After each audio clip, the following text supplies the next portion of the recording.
Hello everybody, and once again welcome back to Tech and AI YouTube channel. Today in this video I'm going to show you how you can download FaceTune app in your mobile phone, so make sure you follow my step till the end.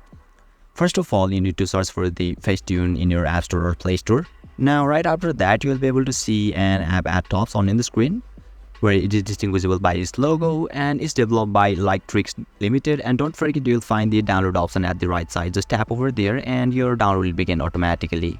So yeah, once your download gets complete, click to open and you'll be able to access it. So basically this is how you can download FaceTune in your mobile phone. And if you still encounter any issue during this process, feel free to leave a comment and I'll be happy to assist you. If you found this video helpful, please give it a thumbs up. And if you are new to this channel, make sure to hit the subscribe button and set the bell icon to on so that you can stay updated with our latest content. Thank you for watching and I'll see you next time.